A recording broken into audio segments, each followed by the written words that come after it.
Ella Enchanted by Gail Carson Levine, Chapter 18.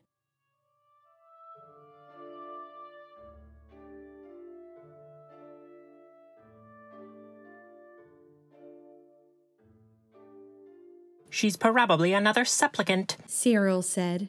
Come to beg you to take away a gift you gave her at birth. Don't turn this one into a squirrel. I can't bear to watch it. CLAUDIA grasped Lucinda's wrist. You can't know squirrels lead charming, contented lives. I'm sure she prefers to be a human maiden. A squirrel? I had to keep her from making a squirrel of me. Abensa eke ubasu inuxi akiria, I said, wondering if she spoke Eorthian. I had just told her I didn't understand Kyrian. Lucinda's expression softened. I'm sorry, my sweet, she answered in Eorthian. I asked why you were staring at me. You're so beautiful. Let her think me simple. What a darling child. What's your name, dear? El. This was Ella in Eorthian. Beauty isn't important, El. Only what's in your heart is important.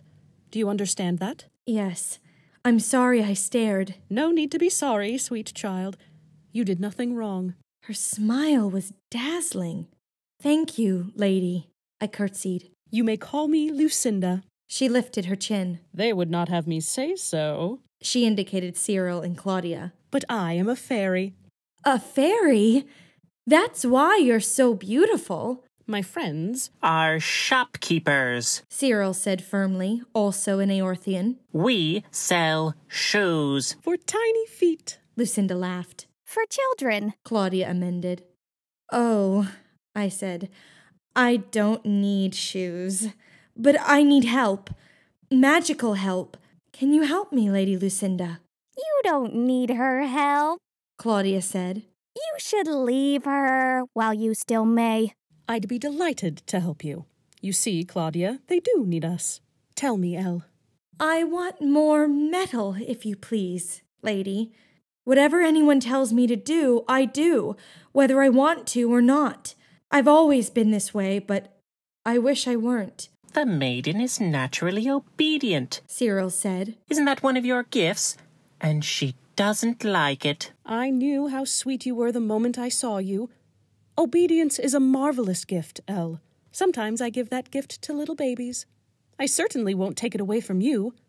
Be happy to be blessed with such a lovely quality. But, I began, then stopped, as Lucinda's order gripped me. My mood changed, and I smiled joyously. The curse had been turned into a blessing. Thank you, lady, thank you, I said, almost forgetting to speak Eorthian. I kissed her hand. There, you don't have to thank me. You only need to see it in the proper light. She patted my head. Now run along, Elle. My first order in my new state. I was delighted to obey. I rushed off. I knew I was happy only because I'd been ordered to be, but the happiness was absolute. I still understood why I had always hated Lucinda's gift, but I was glad nonetheless. I imagined future commands, awful ones that would kill me, and I glowed at the idea of obeying them. For the first time since Mother had died, I was free of fear. I would embrace whatever happened. I felt as light as a cloud. I decided to find Father. If anyone would have commands for me, he would. I found him outside Euaxie's house, climbing into his carriage. He turned when he heard my voice, and I received a shock. He was actually pleased to see me. I had never before seen him smile without guile. Ella, my dear. I didn't care if he was angry. I ran away from finishing school. He laughed. I knew the lass had courage. And are you a lady now, or still a clumsy cook's helper? How shall I show you? Curtsy for me. I swept him my finest. Excellent. All his cunning returned. You are pretty enough. Foolish of me to have never thought of you. Get into the carriage, Eleanor. I trust you will not damage your gown this time. Shouldn't we say goodbye to Euaxie? I asked, climbing in. Oh, she won't miss us. She's too heartsore over a gift from a fairy. He frowned. They say 3 were here, and I never saw a hair of them. The carriage began to move. I didn't care where we were headed. You are just in time to put your training to use, Father said. Only tell me what I must do. His eyebrows rose. This is more transformation than I had hoped for. He was silent for a long while. I began to feel drowsy. I am a ruined man. His voice startled me. What? I sold an estate that didn't belong to me. The gnomes who bought it have found me out. When we reach Frel, I shall have to repay them, and it will take all I own. I shall have to sell our manor, our furniture, the carriage, and I shall have to sell you, in a manner of speaking. You must marry so that we can be rich again.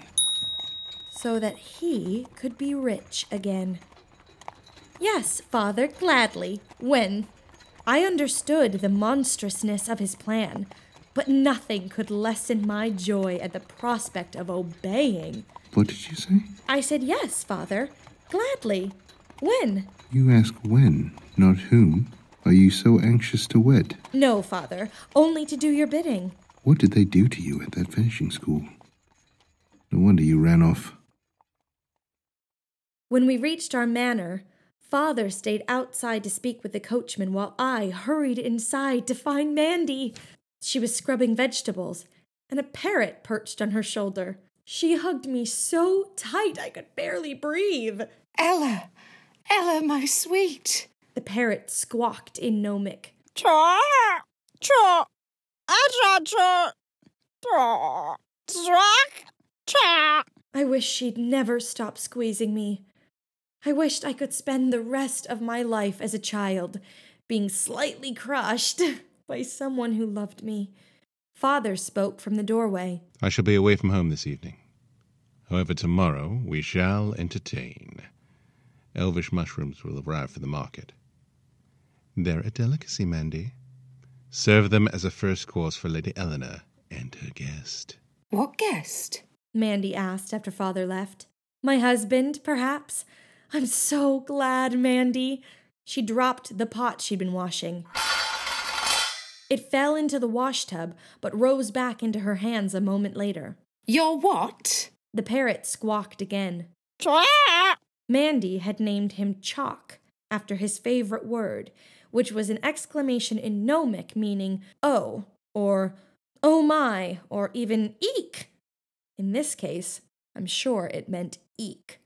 My husband. Father has lost all his money. I must marry so he can be rich again. This tops all. She stormed. What is he thinking about, marrying off a chick like you?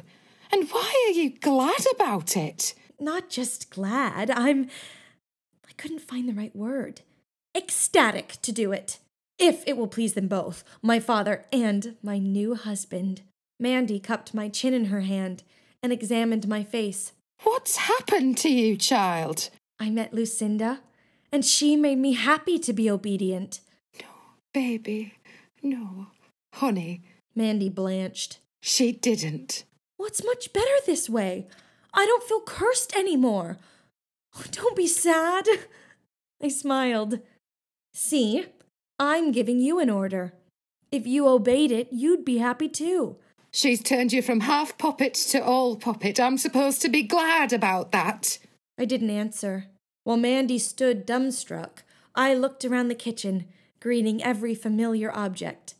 Finally, she muttered, Lucinda's up to new tricks. Then she spoke to me. I'm starved. Are you ready for dinner, love? We supped together in the kitchen, only the two of us and the parrot, because Father had dismissed the other servants. He must like my cooking too much to get rid of me. Mandy told me over cold chicken wings and warm bread. She spoke no more of my new obedience, but it must have been on her mind, because she changed toward me. She stopped being bossy. I suppose she wouldn't give Lucinda the satisfaction of using my new state. However, Lucinda wouldn't have known, and I was denied the joy of obeying. The next afternoon, we prepared the broth for a fish stew with wild onions, dinner for my guest. I was slicing the onions when a boy brought the mushrooms Father had promised. Their carton bore the label Torlin Carew. Carew meant mushrooms, but I didn't know the meaning of Torlin. Examining the box, Mandy frowned. Sweet, would you look up that Torlin word for me? Torlin. Noun. Justice, fairness, I read in my dictionary. Torlin Carew. Justice mushrooms. Induce feelings of liking and love in those who eat them. Used in elvish courts of law to settle civil disputes. I'll Torlin Carew him. That doesn't matter, I said. It matters to me. Mandy yanked on her boots and flung her cloak over her shoulders. I'll be back soon. Please keep the broth from coming to grief. I stirred the soup and thought about our dinner guest. I would be glad to marry him, but would I be glad afterward? He might be cruel, or dull-witted, or mad. Father wouldn't concern himself with my happiness, only with his own. If he were terrible, Mandy could order me to be contented anyway, or perhaps I could persuade my husband to issue the command.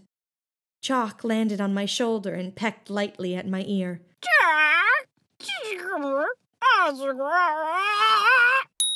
Lovely, an order. I had to kiss him. I turned my head and managed to kiss a wing as he flew to perch on a high shelf.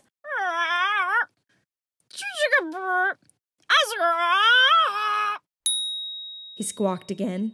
I approached the shelf and extended my hand. The bird obligingly hopped on. I brought him close to my face, but before I could touch my lips to a feather, he flew away to the top of a window shutter. I ran for the chair so I could climb up to him, but as soon as I was high enough, he flew off. When Mandy returned half an hour later, I had a spoon for stirring the broth in one hand and a strainer for catching CHOCK in the other, and I was breathless from running from one to the other. The curse must have known I was trying to obey, because my complaints hadn't started. I wasn't dizzy or faint or in pain, but I was weeping. CHOCK wouldn't let me obey and be happy. Ella, what's afoot? A wing! What's a wing? I corrected, starting to laugh through my tears. CHOCK won't let me kiss him. Don't kiss the filthy creature, Mandy ordered, releasing me. Oh, he did it again, I said. Don't kiss him. Pwak ek jumqua azug, I told CHOCK, hoping he'd adopt my addition. I repeated it. Pwak ek jumqua azug. He liked it.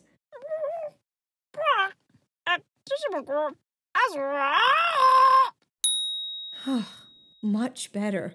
The new version was, "Don't kiss me." I'd be delighted every time he said it. After we put the kitchen to rights, we began to replace the Torlin Carew with innocent mushrooms. Maybe I should eat the elvish ones. I don't want you hoodwinked, even if you don't care. Father came into the kitchen. How was our dinner faring? He asked genially. Then his face darkened. Why aren't you using my mushrooms, Mandy? She dropped a quick curtsy. I don't know these elvish ones, sir. Maybe they're not fine enough. I didn't want her to be blamed. I told her to exchange them when she wasn't sure. I sent you to finishing school so you wouldn't be your cook's helper, Ella. Use the elvish mushrooms, Mandy.